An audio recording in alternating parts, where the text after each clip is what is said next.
Olá, queridos amigos, queridas amigas, estamos de volta. Vamos iniciar mais um estudo sobre o Livro dos Espíritos aqui através do canal do NEP Paulo de Tarso. Sejam muito bem-vindos ao nosso estudo. Nós continuamos a estudar a segunda parte de O Livro dos Espíritos e iniciaremos agora o quinto capítulo dessa segunda parte. Esse quinto capítulo que tem o título Considerações sobre a pluralidade das existências.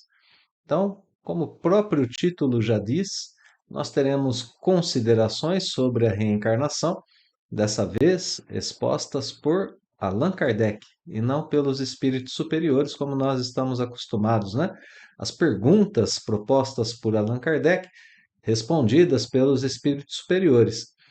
No estudo de hoje e no estudo da semana que vem, nós vamos romper um pouquinho com esse nosso costume de perguntas e respostas, pois o capítulo 5 é todo ele formado por esse item número 222, que, portanto, não é propriamente uma pergunta e tampouco seguida por respostas.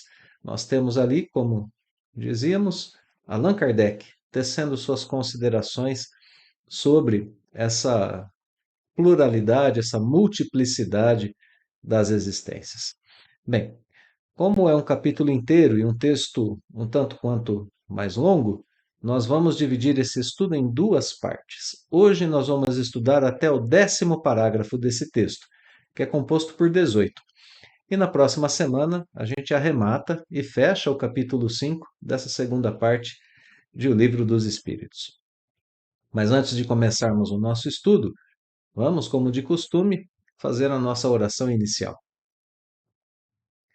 Então vamos, nesse momento, fechar os nossos olhos, elevar o nosso pensamento ao Cristo, pedindo humildemente ao amado Mestre que esteja conosco nos ambientes nos quais nós nos encontramos e que nós sejamos capazes, nesse instante, de sentir a sua paz, a sua luz, de nos sentirmos abençoados pela sua presença, de assim melhorarmos as nossas condições intelecto-morais apenas por sabermos que estamos na presença do Cristo.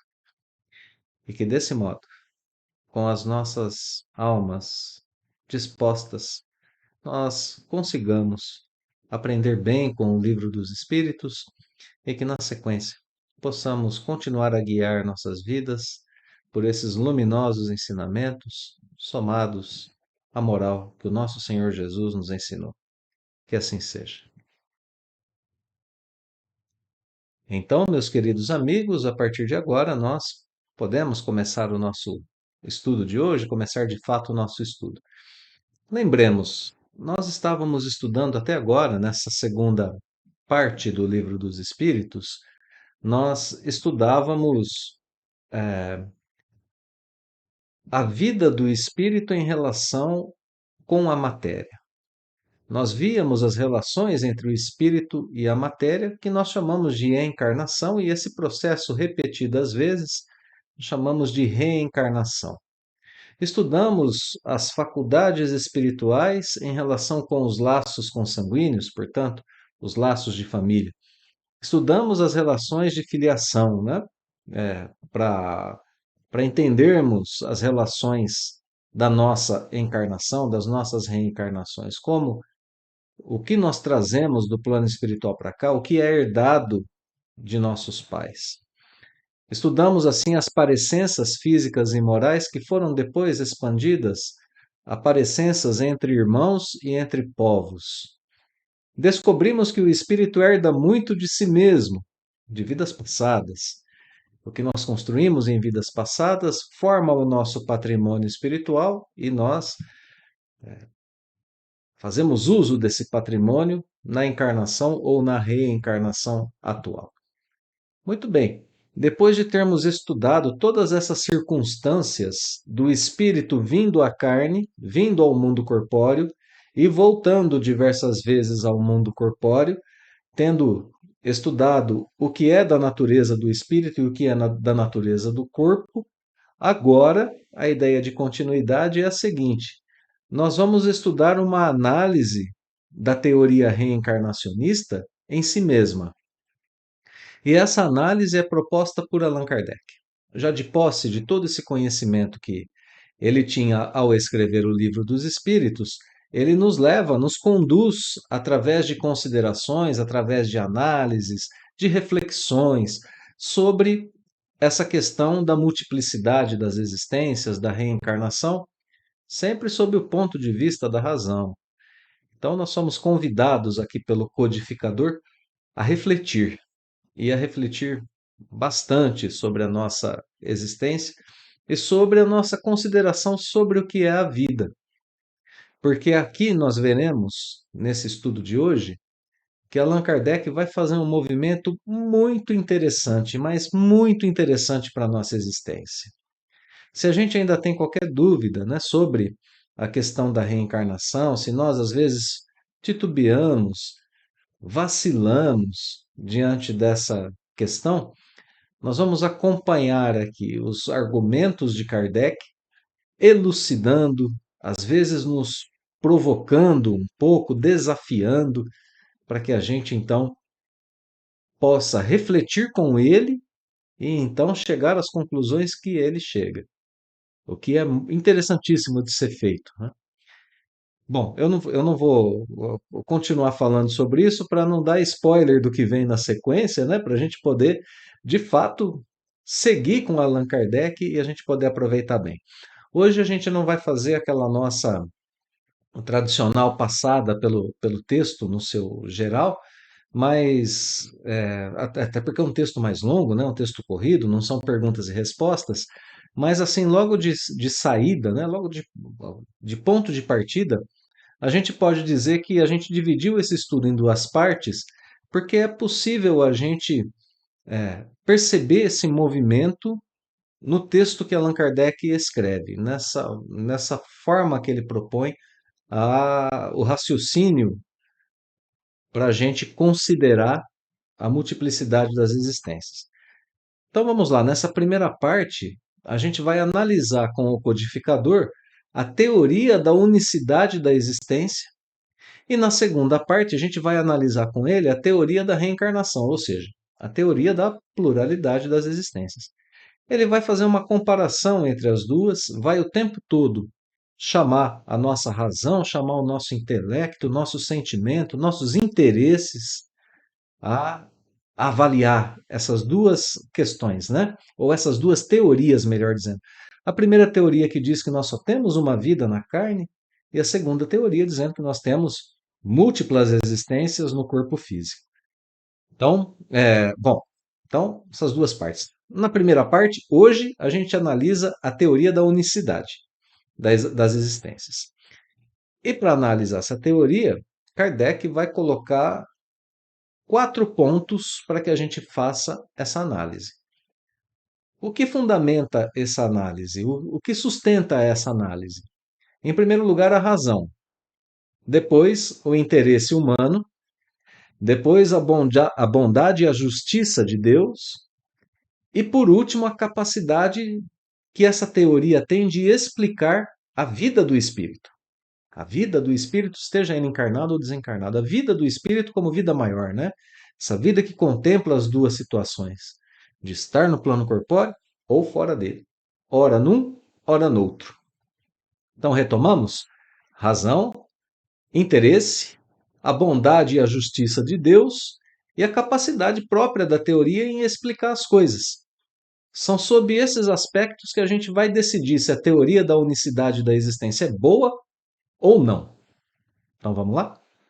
Vamos lá com Allan Kardec para a gente começar a estudar esse capítulo 5, considerações sobre a pluralidade ou sobre a multiplicidade das existências, né? Falando sobre as reencarnações.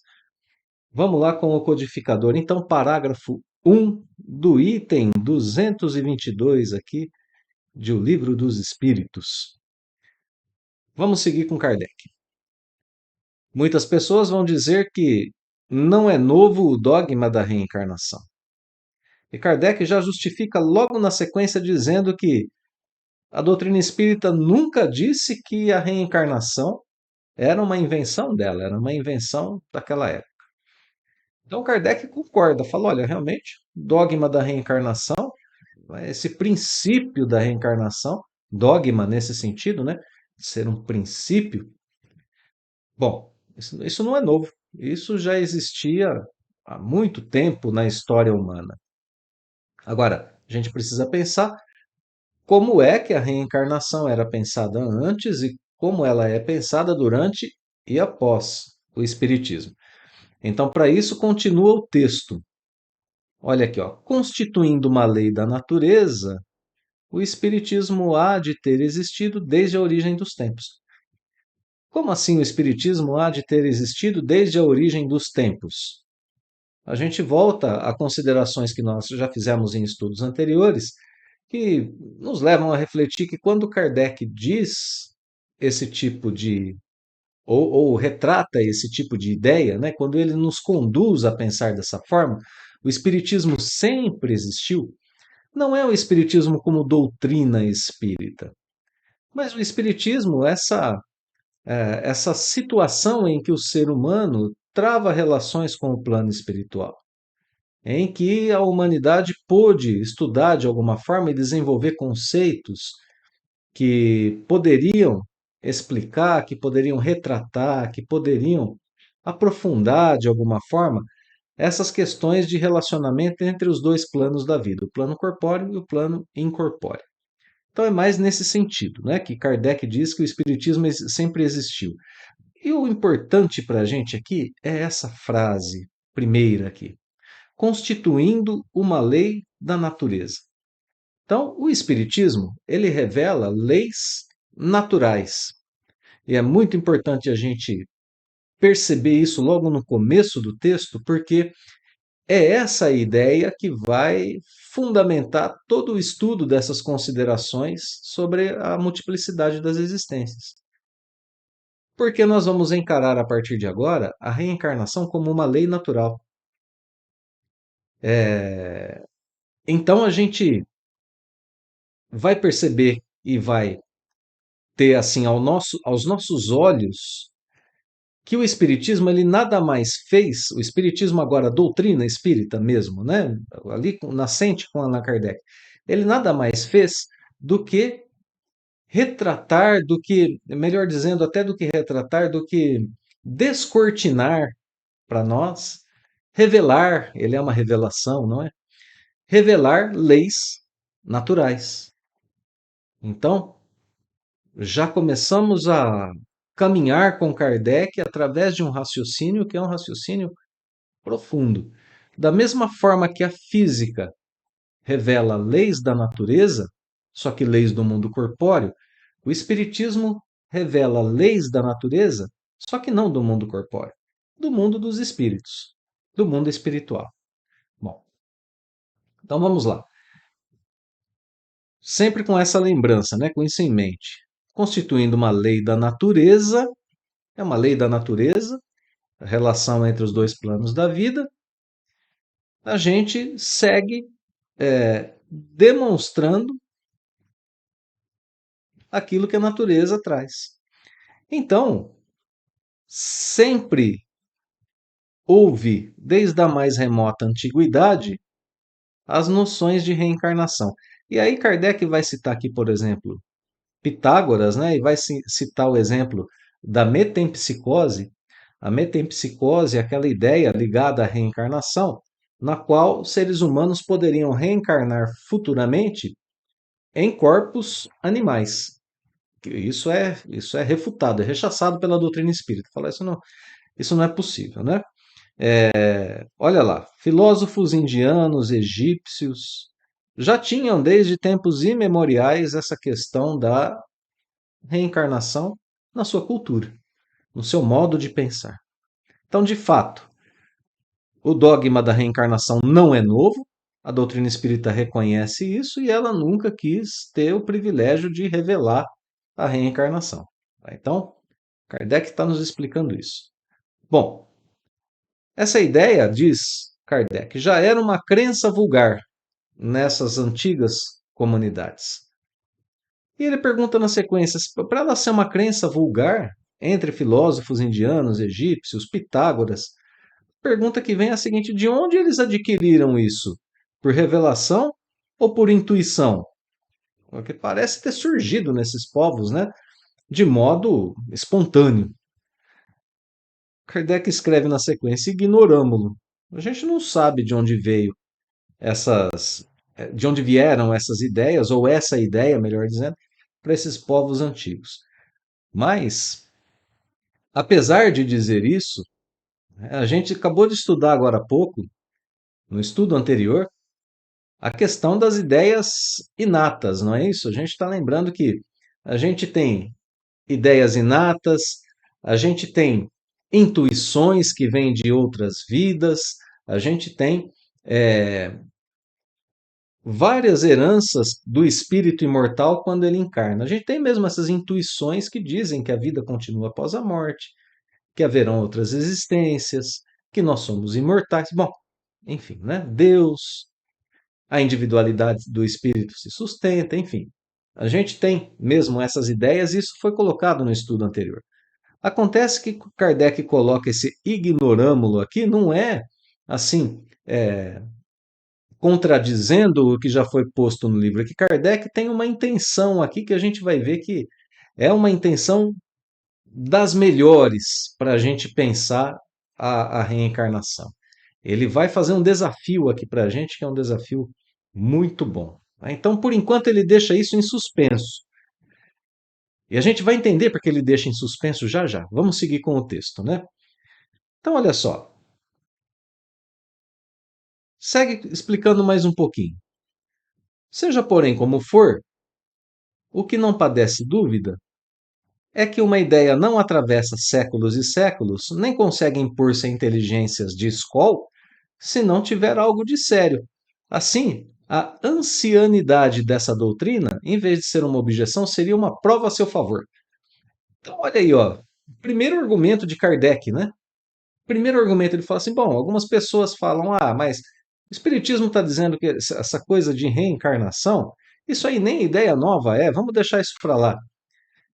Ele está dizendo, meus amigos, é justamente o contrário. Por ser uma ideia tão antiga, é que essa ideia deve ser melhor apreciada. Essa questão de estar o tempo todo em todos os povos, em todas as épocas, é uma prova da sua autenticidade. Não é para a gente jogar fora porque ela é antiga. Pelo contrário, vamos aproveitá-la. E aí ele vai completar esse parágrafo dizendo que entre a mentepsicose dos antigos e a moderna doutrina da reencarnação, que é o que o Espiritismo ensina, há uma grande diferença, né? Qual é a grande diferença? A transmigração, perdão, da alma do homem para os animais e reciprocamente. Então, isso não. Então, aqui a gente já marca com Kardec um avanço, né? Diferença entre as duas doutrinas, a mais antiga e a mais nova. Isso prova que havia um conhecimento rudimentar mais antigo, que agora é aprofundado, é melhor esclarecido, é colocado para que a gente possa desenvolver as nossas ideias sobre ele. Esse parágrafo apresenta um primeiro argumento sobre a reencarnação e já o desmonta, né? Kardec já rapidamente desmonta esse argumento, fala assim: olha, vamos ter preconceito com aquilo que vem de longa data, porque deve haver um cunho de verdade em coisas que duram através dos tempos. E é isso que a doutrina espírita está fazendo, está nos ajudando a entender isso. Bom, então, lembramos, né? A última coisa que ele escreveu aqui foi sobre esse conhecimento que era um conhecimento incompleto, um conhecimento mais rudimentar em tempos antigos, e que agora a doutrina o esclarece. É justamente assim que ele começa o parágrafo 2. Olha lá. Ensinando o dogma da pluralidade das existências corporais, os espíritos renovam uma doutrina muito antiga, como ele mesmo disse, né? Eles a apresentam de um ponto de vista mais racional. Olha só, ponto de vista mais racional. Então, ele está reforçando aqui o argumento do parágrafo anterior e está nos ajudando a pensar por que, que a reencarnação é uma ideia interessante para as nossas vidas. Os espíritos mostram A doutrina espírita mostra de uma forma mais racional, mais acorde com as leis progressivas da natureza, com o progresso que a gente sabe que envolve toda a natureza, e com a sabedoria de Deus. Então, olha aqui, a gente já tem aqui três elementos daqueles que a gente citou no começo, né? A razão, as leis progressivas da natureza e a sabedoria de Deus. Então a gente dizia que tinha algumas fundamentações aqui, né? Razão, interesse humano, bondade e justiça de Deus e a capacidade de explicação da teoria. Então, olha só, em acordo com as leis da natureza, com a sabedoria do Criador, leis da natureza nas quais o ser humano está incluso, obviamente, né? Então, continua o texto. É, Kardec fala um pouquinho agora sobre a situação, né, em que fica a doutrina da reencarnação. Ela vai ficar livre, por exemplo, de superstição, porque ela está mais em acordo com a razão. Olha aqui a sequência do texto. Circunstância digna de nota é que não só neste livro os espíritos ensinaram no decurso dos últimos tempos. Antes da publicação do Livro dos Espíritos, houveram comunicações da mesma natureza em diversos países que, inclusive, depois se multiplicaram. Se multiplicaram. Então, há muitas comunicações que falam sobre, sobre essa questão da reencarnação. Ela está, portanto, entre as leis da natureza e entre a sabedoria de Deus. E Kardec vai deixar uma última nota aqui nesse parágrafo, dizendo o seguinte: os espíritos que se comunicam nem sempre estão de acordo sobre essa questão. Aqui é um ponto para a gente pensar, né? Nem todos os espíritos que se comunicaram disseram que a reencarnação é um fato. Alguns disseram que não. Então, eles não estão todos de acordo com essa teoria. Mas Kardec diz assim nesse parágrafo: a gente vai deixar isso para mais tarde um pouco. Essa questão a gente vai deixar para mais tarde. Olha quanta coisa Kardec está deixando em suspenso aqui, né? A gente já viu que ele abriu mão agora há pouco de fazer uma referência ao ensino das ideias inatas, ao ensino das intuições que vêm de outras vidas. A gente está vendo que ele está abrindo mão de algumas coisas que já foram postas no livro. E aqui ele diz, né, no final desse parágrafo: mais tarde, porém, voltaremos a esse assunto. Que assunto é esse? Que os espíritos não estão sempre de acordo com a doutrina da reencarnação. Mas a gente tem uma pista aqui, que é uma pista excepcional, né, para quem estuda a doutrina. Kardec nos ensinou a fazer o controle universal do ensino dos espíritos, no qual se avalia a veracidade, na qual se avalia a utilidade das comunicações que chegam do plano espiritual para cá. E se o codificador escolheu colocar no livro dos espíritos as teorias dos espíritos que falam a favor da reencarnação, é porque isso já passou por um processo muito cuidadoso. Kardec vai defender a teoria da reencarnação. Veja, não é para a gente assustar, né, pensando que não tem a reencarnação. Não é isso. A gente vai entender melhor esse movimento de Kardec de agora em diante, do parágrafo 3 para frente, e aqui é que a gente se surpreende, é aqui que a gente começa a de fato pensar com ele como que a gente trata dessa questão da reencarnação de modo extremamente profundo, honesto, e que se a gente conseguir, né, andar com Kardec, fica difícil da gente aderir a essa teoria da unicidade das existências. Então vamos lá. Agora a gente vai entender por que Kardec foi abrindo mão, né, de várias coisas que já estão postas no Livro dos Espíritos. Olha a intenção do codificador. Examinemos de outro ponto de vista a matéria. Então, diz assim: bom, vamos olhar por outro ângulo a questão da unicidade das existências ou das reencarnações. Qual que vai ser o desafio que Kardec nos lança? Abstraindo de qualquer intervenção dos espíritos, deixemos-los de lado, por enquanto. Olha só que o codificador está dizendo para a gente. Está nos desafiando mesmo. Está dizendo assim: olha, para a gente pensar essa questão, é uma existência só ou são várias?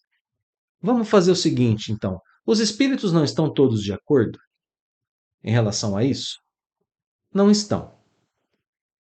Apesar de eu ter exposto, até agora nessa segunda parte, uma teoria profunda sobre a reencarnação, já que os espíritos não estão de acordo, já que tem gente que reclama porque ela é muito antiga, já que a gente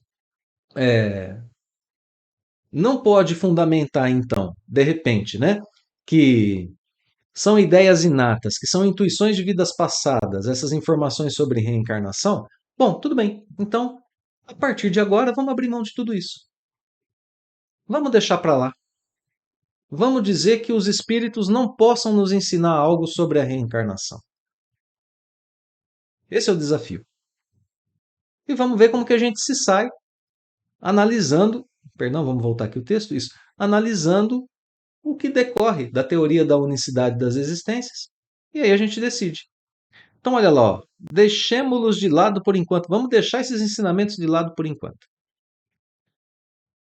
Suponhamos que essa teoria nada tenha que ver com eles, com os espíritos. É uma teoria. Vamos esquecer que foram os espíritos que ensinaram a teoria da reencarnação. Suponhamos mesmo que jamais se haja cogitado de espíritos. Olha só, nós vamos abrir mão até da existência dos espíritos para a gente analisar essa teoria. Coloquemos-nos momentaneamente, né? Vejam, meus amigos, vamos deixar bem claro, né? Kardec não está abrindo mão dos ensinamentos dos espíritos que ele já colocou no livro e nem está questionando. Ele está pedindo para a gente fazer um exercício racional, racional, de análise. Ele vai chamar de exercício filosófico já já. É um exercício mental para a gente colocar à prova a teoria da reencarnação. Então, momentaneamente, a gente fica num terreno neutro. A gente não é nem espírita mais agora. Agora a gente está aprendendo com o professor Kardec. Admitindo o mesmo grau de possibilidade para ambas as hipóteses. Mesmo grau de probabilidade. A gente vai partir daqui. É possível, perdão, é tão possível que haja uma vida só, quanto é possível que hajam diversas vidas no corpo físico. As duas coisas são possíveis a partir de agora, para a gente analisar com honestidade, né? Com sinceridade. Então, pode ser que haja reencarnação, pode ser que seja só unicidade das existências. Vejamos para que lado a nossa razão e o nosso próprio interesse nos farão pender. Ah, e aqui muda tudo. Aqui muda tudo, meus amigos. Aqui a gente vai considerar honestamente as duas hipóteses, sem intervenção externa, seja de espíritos ou quaisquer outras, porque agora os juízes dessa questão são a nossa razão, aquilo que é racional, e o nosso interesse. Quanta coisa que a gente não faz por interesse aqui na Terra, né? O interesse rege a nossa existência.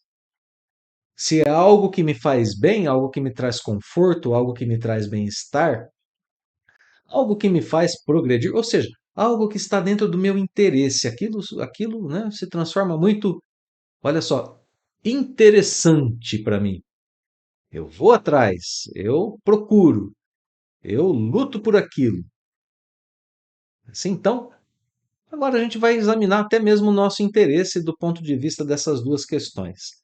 E aí a gente vai, então, poder escolher se qual das duas é mais é uma melhor, é uma teoria melhor, né? Tanto para a nossa razão, para o nosso raciocínio, quanto para o nosso interesse. Kardec está colocando o homem e suas faculdades, a sua razão, né, o seu sentimento, como o único juiz da questão. Olha só, a gente não precisa recorrer a um mandamento de Deus para dizer, ó, Deus, existe reencarnação porque Deus disse. Existe reencarnação porque os espíritos ensinaram. Não, não precisa. Tudo isso está em. E a partir de agora, a gente vai analisar as razões, né, os argumentos de Kardec. Então vamos lá. Em primeiro lugar, muitos repelem a ideia da reencarnação, dizendo que essa ideia não convém. Olha só, lançado o desafio, surge a primeira objeção, né? Não, eu não quero saber dessa história de reencarnação, isso não me convém porque eu já estou cansado dessa vida aqui na Terra. É uma ideia que a gente ouve ainda hoje com uma certa frequência aqui no planeta Terra, né? As pessoas não chega dessa coisa de viver nesse planeta, eu não aguento mais. Que isso? Reencarnação? Eu viver aqui de novo? Passar por tudo isso que eu passei outra vez? Infância, educação dos pais, escola, ensino médio, né?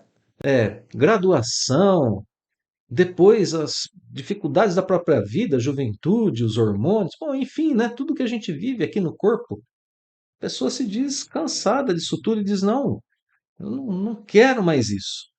Não me convém, é contra o meu interesse essa ideia. Então, vamos lá. Vamos seguir com Kardec. Primeira coisa que Kardec pergunta: Deus pediu a nossa opinião sobre a questão da reencarnação? Né? E pode parecer assim que a gente pode pensar, ué, mas ele não tinha aberto mão agora há pouco da questão de Deus? Totti, você não acabou de dizer que não precisa por Deus para a gente pensar? Não, de fato não precisa. Né? E vejam como que segue o argumento, porque a gente entende que Kardec colocou Deus aqui para dizer o seguinte: olha, lembra que existem leis naturais para nós espíritas colocadas por Deus. Mas pode abrir mão, porque olha só na sequência do texto. Pode abrir mão, né? A nossa vontade, o que Kardec quer dizer quando ele põe Deus é o seguinte: a nossa vontade não conta muito diante das leis naturais. É isso que ele quer nos lembrar. Por exemplo, a gente tem aqui no planeta Terra a lei de gravidade. Se a gente quiser sair flutuando por aí, não adianta a gente querer, não vai acontecer, enquanto estamos no corpo físico, pelo menos. Então, Deus não pede a nossa opinião, né, quando ele vai colocar as leis naturais. E aí Kardec nos lembra na sequência, olha lá, ó, ou a reencarnação existe, ou ela não existe. Então só tem é, é, essas, essas duas possibilidades para a gente pensar, ok? E aí ele vai colocar uma, um exemplo logo à frente no texto, né? Primeira coisa que ele vai colocar para a gente é o exemplo de um doente. Ele está dizendo, ó, a pessoa dizer que não quer, que a reencarnação não existe porque ela não quer sofrer de novo no planeta Terra, é a mesma coisa que um doente dizer, já sofri bastante hoje, amanhã não quero sofrer mais. Bom, a pessoa pode estar com mau humor tanto quanto ela quiser. Não adianta, o dia seguinte vai acontecer e dependendo da doença que ela tem, a doença estará com ela no dia seguinte. Não é assim? Então, esse exemplo é para a gente perceber que o nosso querer não é motivo para a não existência de algo. Isso para qualquer uma das leis naturais. Então, se tiver que viver em uma nova reencarnação, vai viver. Não adianta ser rebelde com relação à ideia, com relação à lei. Se ela tiver que acontecer, vai acontecer. E as pessoas passarão por aquilo que elas têm que passar. No entanto, Kardec nos lembra, ao final desse parágrafo, que a doutrina espírita não é tão terrível quanto a julgam. E por quê? Porque a ideia da reencarnação nos diz que, desde esse momento, a gente pode se elevar tão alto que a recaída no lodaçal não lhe seja mais coisa a temer. Então, essa é a última coisa que Kardec lembra nesse parágrafo 4. Né? Diz assim: olha, a ideia da reencarnação não é para assustar ninguém. Não é para dizer que volta ao sofrimento terreno, não. A ideia da reencarnação é uma ideia que tem ali, entrelaçada com ela, a ideia de progresso e de bondade de Deus. A reencarnação não é para a gente voltar a sofrer, é para a gente continuar o nosso aprendizado. Aqui a gente tem um aspecto consolador da reencarnação também explicado pela doutrina espírita. Então Kardec desmonta esse primeiro argumento dizendo: olha, não querer não é razão para não existir. Então, presta bem atenção no seu interesse, porque a gente segue colocando isso em evidência com o texto, nessa questão do interesse e do querer, né, que apareceu aqui no texto como primeiro argumento para refutar a reencarnação. A partir de agora a gente vai mais rápido um pouquinho. Eu não vou ficar pegando tanto em detalhes assim dos parágrafos, mas a gente vai passar pelos argumentos. Vamos lá, ó. Primeira coisa que Kardec vai dizer no parágrafo 5 é que ele supõe dirigir-se a pessoas que acreditam num futuro. Ou seja, pessoas que acreditam que a morte não é o termo da existência, que existem vidas futuras, né? Por que isso? Bom, apesar de Kardec ter aberto mão de todo o ensinamento do livro, até agora, não adianta a gente discutir reencarnação com uma pessoa que é materialista convicta. Aí, né, fica um pouco inútil a questão. A pessoa é materialista, não acredita nem na existência da alma, não quer falar sobre a existência da alma. Então, discutir reencarnação fica um pouco assim, né? Fica algo fora do âmbito, né? De uma discussão saudável. Teria que retroceder um passo ainda. E por que Kardec parte desse ponto aqui, né? Justamente para não ter que voltar a discutir a existência da alma, que ele já fez aqui no Livro dos Espíritos, desde a introdução, inclusive, né? Do livro, tudo o que se diz aqui é fundamentado na existência da alma, na existência do espírito. Quem quiser um pouco mais de argumento para essa existência, né? Quem quiser se aprofundar um pouco mais, pode ler o capítulo 10 do livro Depois da Morte, de Leon Denis. Ali, Leon Denis, entre outros argumentos, nos diz que a inteligência não pode provir da matéria. Olha só. Bom, a matéria não se agrega sozinha, né? E cria inteligência. Seria muito difícil explicar como isso acontece se a gente defender esse ponto de vista, né? Defender essa teoria. Não, inteligência vem da matéria, ela se agrega e forma inteligência. Por quê? Como? Quando? Em que grau? Por que só no humano é como é? Por que nos animais. Bom, né? Por que nos animais é mais rudimentar? E a inteligência que a gente vê na natureza, né? Na constituição da natureza e tudo mais. Ficaria muito difícil de explicar. Então, olha só. Inteligência não pode provir da matéria, tem que ser do espírito. A matéria se transforma constantemente, o nosso corpo muda constantemente no decorrer da vida, da infância, né? Até a, a maioridade, da infância até a senilidade, da infância até que o espírito desencarna. Bom, apesar dessas mudanças constantes do corpo físico, do corpo material, escreve Leon Denis, mesmo com renovação do cérebro, mantém-se a personalidade, a memória, mantém-se os desejos, os interesses, né? Algo subsiste no homem, apesar das transformações da matéria do seu corpo. Aí um novo indício de que a alma, o espírito, existe. Né? A própria vida não se pode originar simplesmente da organização da matéria, escreve Leon Denis. Então, apetites, desejos, tudo isso que é parte do espírito se sustenta mesmo durante a vida, mesmo com o corpo físico mudando.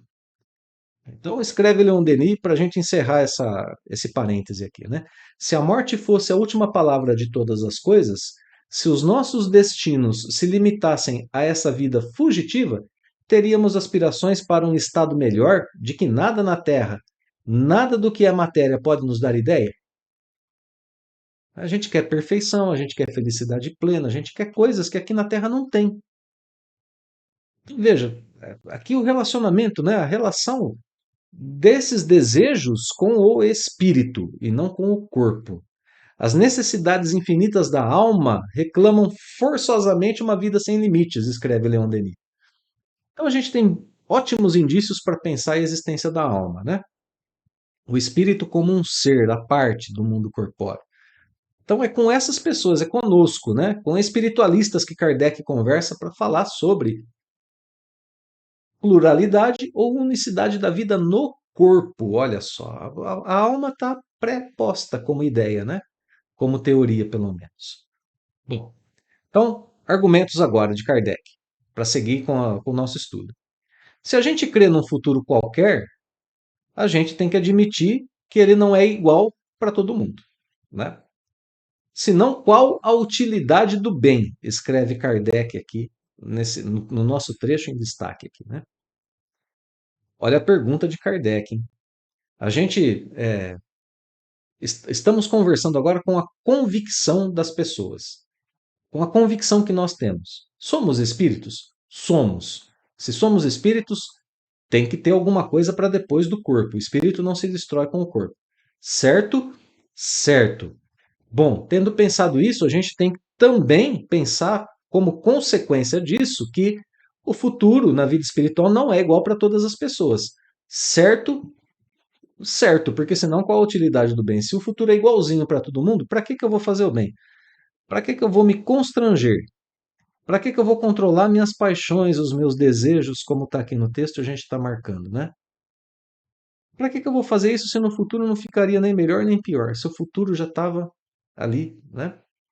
É, pré-posto para mim, pré-colocado, já estava pré-programado. Então, veja, essa ideia é absurda, né? Pensar que para todo mundo o futuro é igual. Ou todo mundo desencarna e fica igual, não dá para a gente pôr essa ideia. Bom, então, olha só, a nossa. A gente está começando a tratar aqui a nossa convicção. Então, esse argumento aqui da utilidade do bem é um argumento muito forte, porque senão a utilidade do bem fica restrita ao plano material. Eu faço bem aqui ou não faço bem aqui. E o bem que eu fiz aqui tem algum tipo de ação só aqui. Na vida futura, não. Então, a gente não pode pensar nesse futuro como uma ideia panteísta, né? De retornar ao todo universal e perder a individualidade. Aí, seja lá o que for que a gente tenha feito aqui, ficou por aqui, tanto faz, né? Não progrediu, não regrediu, não causou efeito algum. Apenas aqui nessa vida de um planetinha imperceptível quase na totalidade do universo. Então, não dá para pensar assim. A gente não ficar nem melhor nem pior depois de uma existência, né? Então, a gente tem que pensar que esse futuro vai ser mais feliz ou menos conforme aquilo que a gente fez aqui na Terra. E a gente tem que pensar outra coisa, que há pessoas intelectual e moralmente mais elevadas com a gente e outras menos. E que a gente não pode se, e que a gente não pode se colocar nem entre os mais superiores nesse sentido, nem entre os mais inferiores. Tá? Olha só o que Kardec está explicando para a gente aqui. Bom, se a gente está nessa situação, o que a gente pensaria de alguém que dissesse: olha, você quer mudar e quer melhorar a sua posição? O que a gente diria nesse momento? Então, aqui a gente tem, olha só, um argumento moral em favor da multiplicidade das existências, porque ela permite a gente se melhorar de grau em grau, e a gente tem ao mesmo tempo o progresso do ser. Então, é o argumento que diz que o futuro é construído agora e em encarnações futuras. Então, vamos trabalhando com essa nossa convicção, né? Essa nossa convicção. Tem vida futura? Tem. Olha só, para o meu interesse, meus amigos. Você quer ser feliz? Quero. O que eu tenho que fazer? Recomeçar. Recomeçar a sua tarefa. Olha aqui, ó. O que eu devo fazer? Recomeçar o trabalho mal executado. Só isso. Apenas isso. Aí ele vai fazer outra comparação ainda nesse parágrafo, né? Outra proposta, você trabalha 1 minuto, 1 hora, um dia, se for preciso, e aí você tem uma recompensa grande. Você aceita? Ué, quem em sã consciência, racionalmente diria não, né? Você trabalha um pouquinho, tem uma recompensa grande. É essa a ideia, porque Kardec diz assim: olha, uma vida terrena, uma vida na encarnação, uma vida passando às vezes por desconfortos da carne, é o suficiente, às vezes, para a pessoa se modificar. Então, argumento aqui: a fé na vida futura exige a ideia da reencarnação pela própria observação do que é a vida. Ela pede a ideia da reencarnação. Basta crer no futuro do espírito que a gente precisa ter forçosamente a reencarnação. Inclusive, como diz aqui no parágrafo 6, para a gente poder relacionar a nossa vida com a justiça de Deus. Né? Porque senão a gente pensa como outras pessoas. Não é possível que um Deus soberanamente justo e bom imponha aos homens a obrigação de recomeçar. Esse é outro argumento, né, contra a reencarnação. Olha o que Kardec escreve na sequência. Há mais bondade em condenar Deus o homem a sofrer perpetuamente, por alguns momentos de erro, né, do que lhe dar meios para reparar suas faltas? Olha só, Kardec coloca aqui uma ideia interessante, né? Penas eternas ou recomeço, ou nova oportunidade. Nova oportunidade só com reencarnação. Unicidade das existências pode resultar em penas eternas. Então, o que a gente quer? O que é melhor para o nosso interesse? Bom, não satisfeito com essa linha, né, de argumento, Kardec vai usar um exemplo aqui da Terra no parágrafo 7. Ele vai dizer assim: olha, dois industriais contrataram dois operários. Um dos industriais. Bom, e esses dois operários, né, empregaram mal o seu dia, como está escrito aqui no texto, né, merecendo ambos serem despedidos. Um dos industriais mandou embora, e esse não achou mais trabalho e morreu na miséria. O outro industrial disse ao operário: perdeste um dia, deve-me por isso uma compensação. Você precisa fazer para mim uma reparação. Consinto que recomeces, permito que recomece a sua tarefa. Trata de executá-la bem, né? Então, será preciso perguntemos qual dos industriais foi mais humano. Aquele que deu nova oportunidade ou aquele que mandou embora? Qual foi mais humano? Pergunta final do parágrafo. Será que Deus, que é clemência, que é, né, a clemência por excelência, seja mais inexorável do que um homem? Será que Deus não conhecia seus filhos e iria dar para eles uma existência só? E se eles desperdiçassem como muitos de nós desperdiçamos, estaria irremediavelmente na miséria? Será que Deus faria assim, sendo que homens agem de forma contrária? Será que a gente pode imaginar, né, que algum homem seria melhor que Deus? A comparação final aqui com Deus, né, é um arremate do parágrafo anterior. No entanto, meus amigos, Kardec vai continuar a trabalhar com o argumento no parágrafo seguinte, esse mesmo argumento ainda. Ó. Alguma coisa pungente, alguma coisa aguda, dolorosa, há na ideia de que a nossa sorte fique para sempre decidida por efeito de alguns anos de provações. Então, o que a gente já percebeu ali no parágrafo anterior, né? Ele volta o nosso raciocínio às questões da existência aqui na carne e as nossas razões para pensar na pluralidade ou na unicidade, né? Alguma coisa de errado parece estar nessa ideia da unicidade que ele está tratando agora. Sem nos pronunciarmos ainda a favor ou contra a reencarnação, sem preferir nenhuma das duas hipóteses, olha o que Kardec diz: declaramos que se aos homens fosse dado escolher, ninguém ia querer o julgamento sem apelação.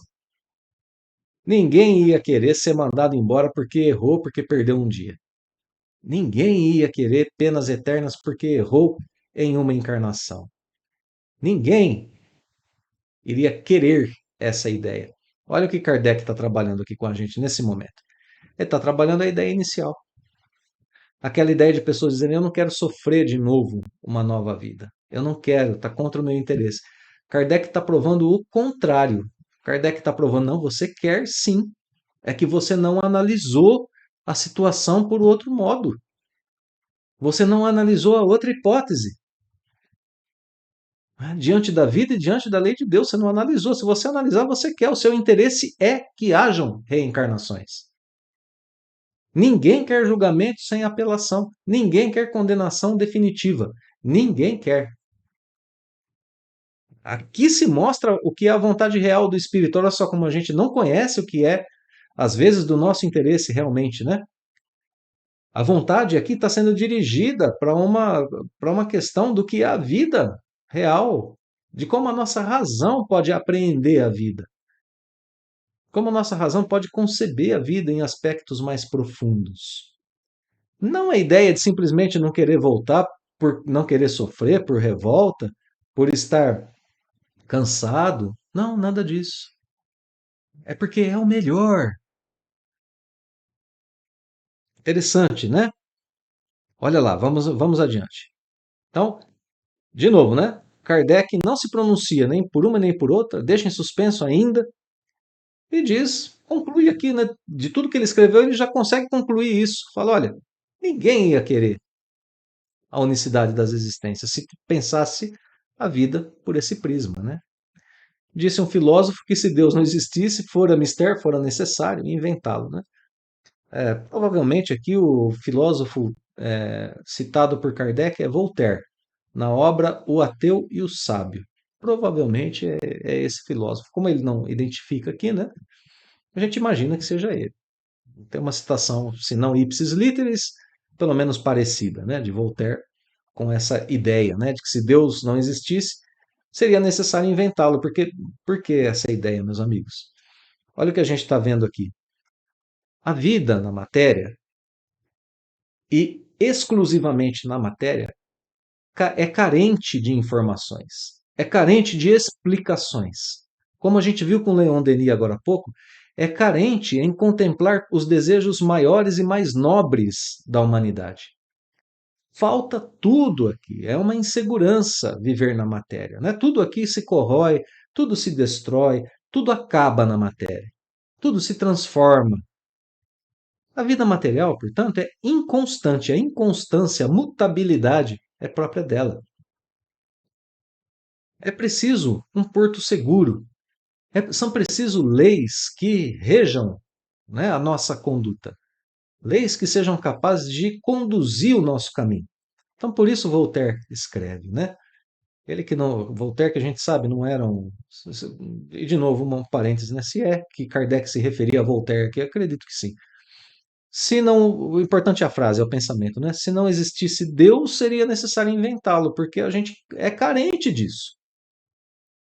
É carente de uma condução superior, de um ser superior. E de fato, né, somos carentes porque somos imperfeitos. E tendo em Deus a suprema inteligência, a suprema perfeição, nós temos por onde nos guiar, né? Com Jesus, né, o modelo e guia da humanidade, representante legítimo de Deus na Terra. Então, né, voltemos ao nosso texto. É nesse sentido que se diz, né, que se Deus não existisse, ele teria que ser inventado. E claro, né, que nós espíritas temos Deus como, teoricamente falando, a pedra angular da teoria espírita. Mas para as nossas vidas, a, aquilo que é mais importante para a nossa existência, como Jesus já orientou, né? Qual o maior mandamento? Perguntaram ao Cristo e ele respondeu: o amor a Deus. O amor a Deus e o amor ao próximo como a si mesmo. O maior mandamento é o amor a Deus. Então, é Deus que conduz a vida do espírita, a vida do cristão. Bom, vamos adiante, né? Então, ou a encarnação é ou não é. E admitindo a possibilidade para as duas, Kardec propõe: encaremos de outro ponto de vista o assunto, a partir de agora, unicamente como estudo filosófico, sempre abstraindo do ensino dos espíritos. Então, já Kardec disse assim, já que eu falei sobre Deus, né, sobre regras morais, sobre futuro, sobre espírito, vamos encarar agora como um ensino filosófico. Né? Então, anuncia aqui Kardec que vai continuar o exercício filosófico avaliando probabilidades, possibilidades. Vamos para o parágrafo 9 agora, então. Se não há reencarnação, só tem uma existência corporal. Se a nossa existência corporal é única, a alma tem que ser criada na ocasião do nascimento, né? E olha só, se a gente admitir que ela foi criada antes, aí a gente vai ter sérios problemas. O que ela era antes do nascimento? Se ela existia, qual era a sua situação? Ela tinha ou não consciência?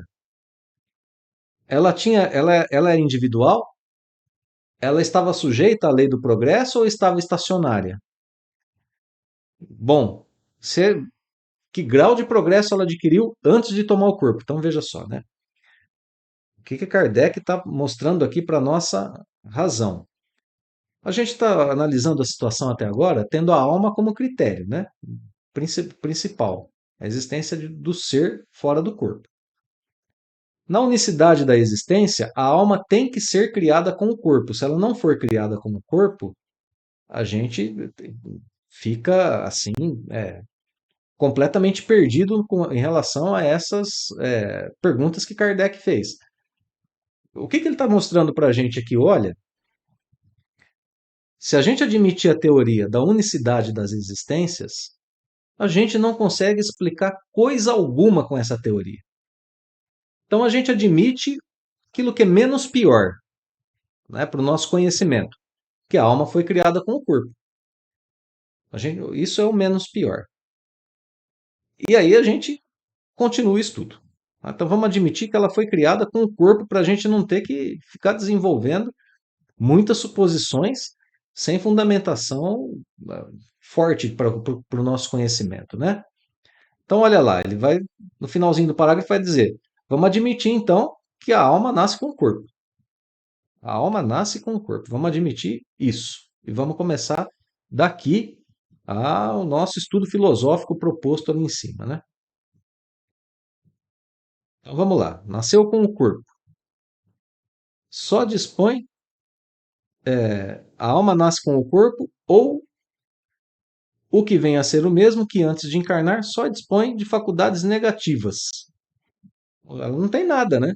É isso que Kardec quer dizer. Ela foi criada com o corpo, ela não tem nada. Ela é um disco em branco, ela é um caderno em branco, uma folha em branco. Ela não tem nada. Ela foi criada com o corpo, ela não tinha nada. Perguntas que Kardec coloca.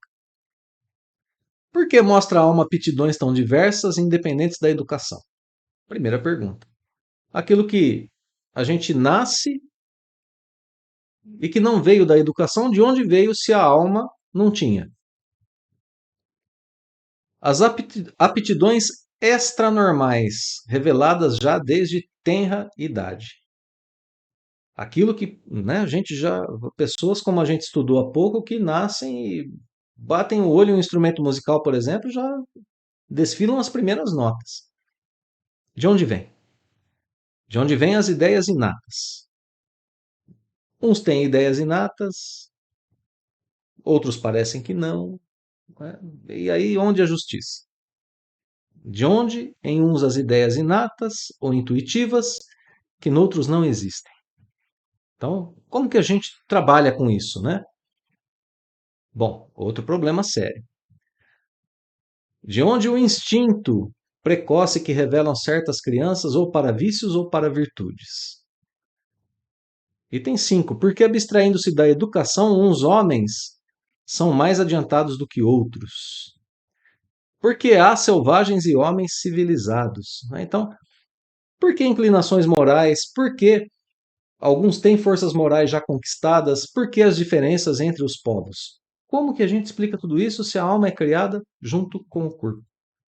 Bom, encerrando, né, os argumentos que a gente é, passou até agora, a gente vai encerrar hoje aqui nesse parágrafo 10 com essa ideia muito forte, né, de que a teoria da unicidade das existências é contra os nossos interesses. A gente percebeu que ela é contra a nossa razão, que ela é contrária à justiça de Deus, e a conclusão final aqui do parágrafo 10 não é menos surpreendente. Olha só o que Kardec diz, né? Qual a filosofia ou teosofia? Teosofia, né, uma doutrina que busca conhecimento dos mistérios da vida, né? Nesse sentido, a palavra teosofia, que é uma doutrina que estuda os mistérios da vida, da natureza, da divindade, da origem do universo, do espírito e assim por diante.